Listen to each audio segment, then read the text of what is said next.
এরা হ্যাঁ না বলে না নাই? আমার মতন 4 চোখ লাগিয়েছে, আর রাস্তাতে যখন একটা সুন্দরী বেটি ছেলে দেখছে চশমার উপর টেঁড়া করে দেখছেন, কিছু এরকম মাল আসে না এলাকাতে, হ্যাঁ না বলে? ভিতরে আল্লাহর ভয় নাই। কার ভয় নাই বললাম?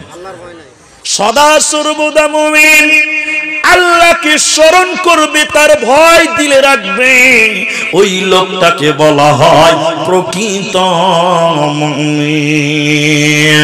দ্বিতীয় নম্বর, মুমিন কে, কোন লোকটাকে মুমিন বলা যায়?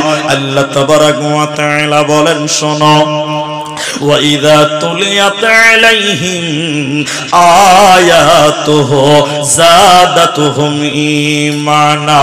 মুমিনকে, কোন লোকটাকে মুমিন বলা যায়? মুমিনের দ্বিতীয় নম্বর গুণ আল্লাহ বলে, মুমিন যখন কোরআন তেলাওয়াত করবে, মুমিন যখন কোরআন তেলাওয়াত করবে, জাদাতুহুম ঈমানা, তখন মুমিনের ঈমান বাড়বে, কিন্তু বেঈমানের ঈমান বাড়বে না। কোরআন দেন একটা, যে কোনো ওদিক থেকে দেন, এটা তো লাইভ চলছে আপনার, দেখেন আমার দিকে দেখেন। আল্লাহ বলছেন কোরআন তেলাওয়াত করবে, আয়াতুহু যাদাতুহুম ঈমানা, তখন মুমিনের ঈমান বাড়বে, ঈমান বাড়বে, ঈমান বাড়বে। বলুন সুবহানাল্লাহ।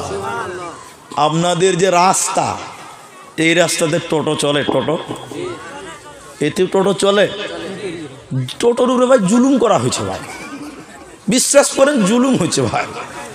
মারুতিতেই জুলুম হয়েছে, তা আবার টোটো। এদিকে যেটা আমি বলছি, আপনারা টোটো বলেন, টোটো বলেন না, আমাদের দেশে টোটো বলে না, আমাদের দেশে বলে পিলপিলি। কি বলে বলে? পিলপিলি, পিলপিলি। শোনেন কথাটা, টোটো চলে ব্যাটারিতে। কিসে চলে বলুন? ব্যাটারিতে। এই উদাহরণটা মনে রাখেন তাহলে